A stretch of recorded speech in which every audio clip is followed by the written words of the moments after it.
There we go. Everybody, I'm back again. As you know, we work with nonprofits and businesses throughout the United States.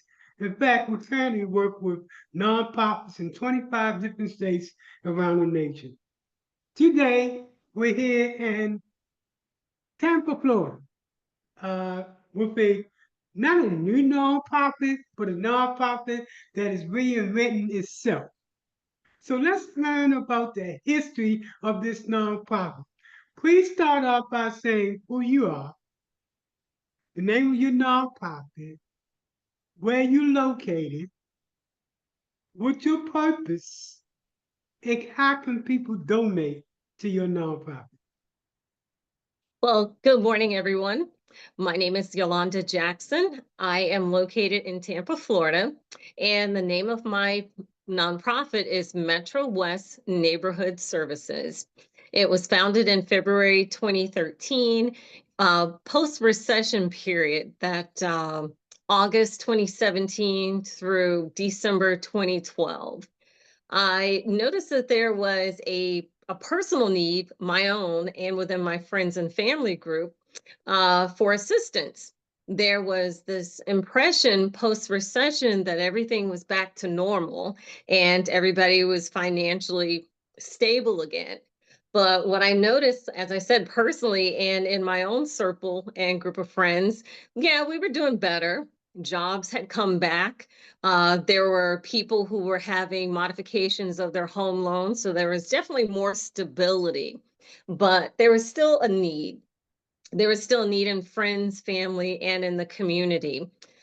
People with those modifications, now they were able to afford those home loans, but maybe they, at the end of the month, they still needed $300 to pay a utility bill or to purchase medications, or maybe they had a car repair that would almost have them teetering again and unstable. And so I saw, even though the perception was things were back to normal, in reality, it truly was not.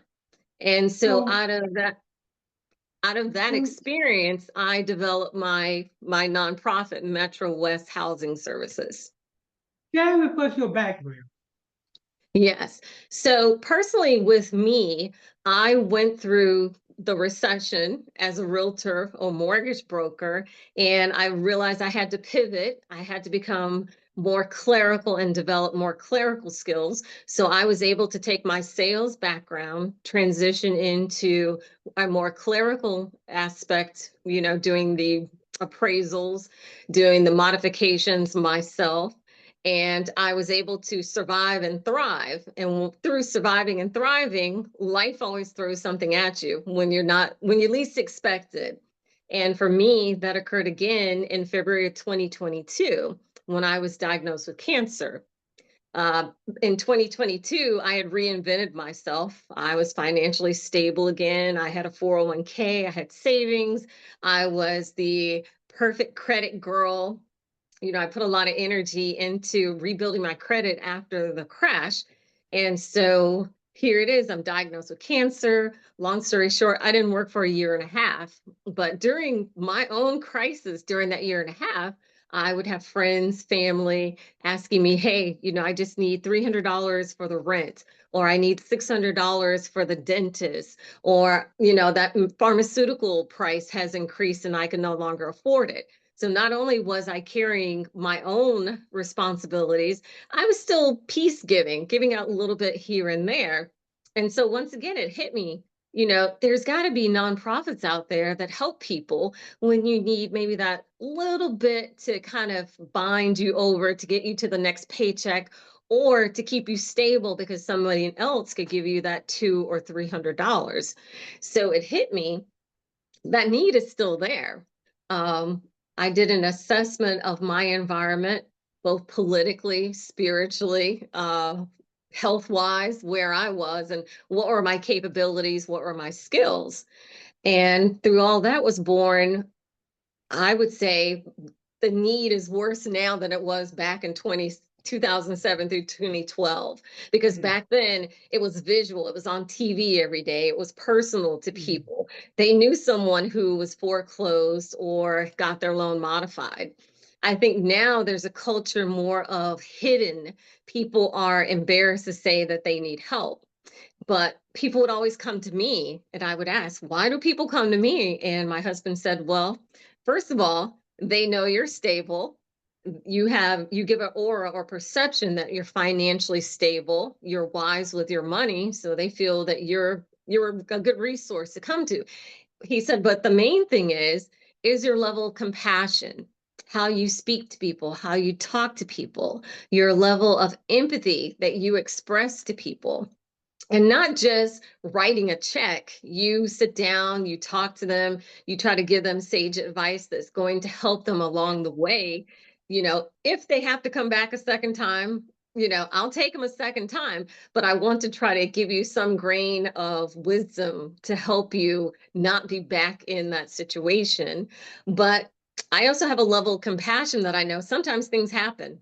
I plan for a perfect life. Cancer wasn't in my plans. Not working for a year and a half wasn't in my plans. Not having all of that drain my savings, my 401k, and how it would impact my credit. And so I also have a level of understanding and compassion. Know even with the best of plans, things still happen. And so that is something I want to give to the people in my community. I want to be able to have them come to me and show them a level of compassion and understanding, but most importantly, have the funds to satisfy their needs. And so I'm Okay. looking for people who want to partner with me to be a positive change in their community, that they're helping families. I mostly want to gear towards low to moderate income families. Okay. Um, So where are of you course, located? so I'm located in Tampa, Florida. I am a proud Tampanian. I see the beautiful developments and housing projects that are going on around my city. And so every time I pass a brand new shiny apartment building, the first Yeah. thing I Google is like, how much is the rent there and who could afford to live Yeah. there? And so I'm still seeing that most apartment complexes are not affordable for the average single mom or family of six, seven, or eight, depending on how many children are in that household. And so it still comes back to there is a need. We all know how everything is skyrocketed, the cost of food, the cost of Mhm. housing, how rent has doubled in the last 3 years. And I think tripled since COVID, since 2020. Yeah. And so I'm still feeling like there's a need in my community to Yes. be a safety net to help people. Yes. And so Even I'm, now, yes, even now, more so than any time before. So let me share with the community basically all the things your nonprofit wants to do. First of all, she's using what's known as a comprehensive, holistic approach. How yes. do I help a person get a job? How do I help a person get a house and build a house? How do I deal with those health needs? All those things that are missing from our community. She's using a comprehensive, holistic approach that looks at the economic, the social, and the land use all combined together to change the narrative. Let me tell you what's remarkable about this lady. For a whole year, she dealt with cancer, but she never lost sight of her mission and her purpose. And I think that goes to show that she's in it not for the money, but she's in it in order to actually bring about change. Now, we worked together on getting your nonprofit started. Is that correct? We did. Yes. Yes. Back in 20, I think it was 2022, Yeah, I the end remember. of 2021, a little bit of 2022 before I was diagnosed. Yes. And now we're back to work with her and doing both a strategic and a business plan in order to build that infrastructure necessary to show that she's got accountability and transparency when it comes to dealing with money. Let me ask you a question because you definitely have motivated me. If someone now from around, and of course, I told you we go around the nation in terms of what we do, so we have a national audience. If someone now in this audience felt that they want to give a donation or money or whatever, how could they contact you for that?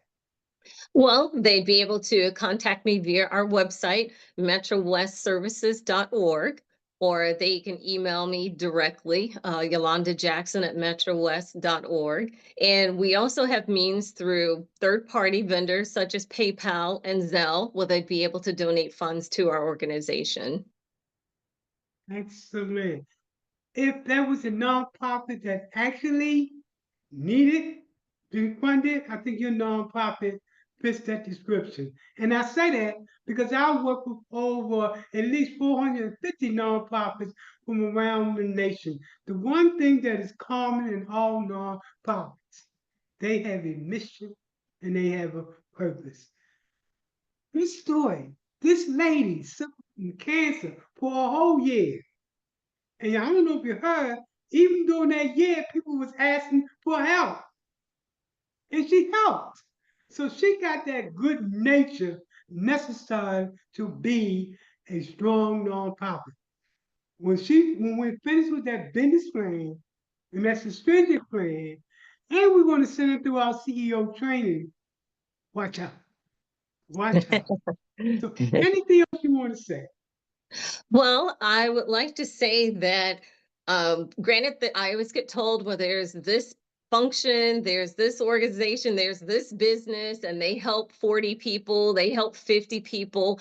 And I always respond with, well, if that organization helps 40 people a day, what if I can help 40 more from mine? There's not such thing as having too many good people. You can't ever have Hmm, too much kindness. You can't ever have too much hmm, compassion or empathy. In fact, I think even if I'm able to help 40 people a day on top of whatever else needs are satisfied daily, that there's still going to be a gap in people that will still need someone to hmm, help out. So you can never hmm. have too many people or too much support. I think the other unique thing about your nonprofit is that you deal with a holistic approach.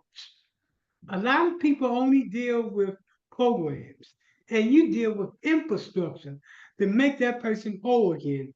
You understand that not only do you want to work with that individual, that family, also that community to transition them to where they need to be at.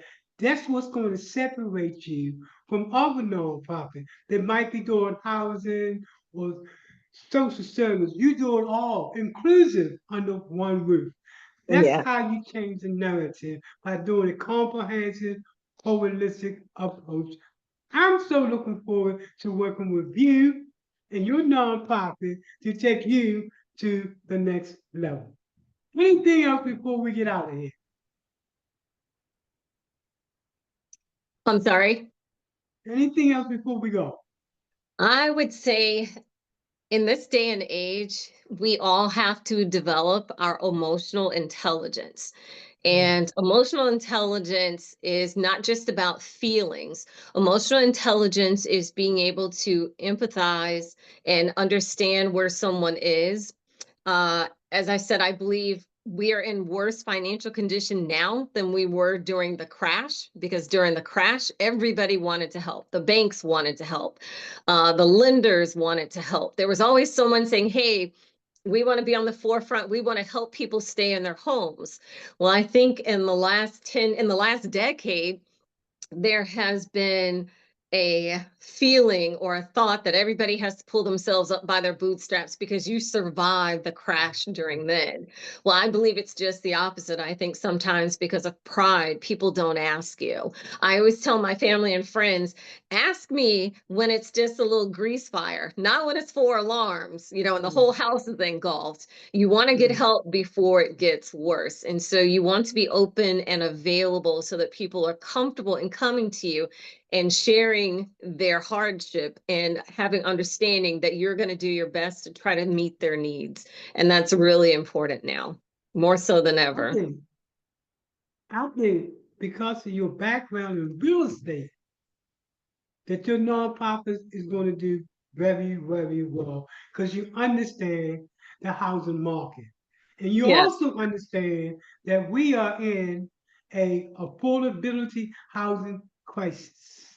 Yes, And we that's are. what you bring to the table. Not only help with jobs, help with health, but also in terms of building affordable housing and help people to get that particular house.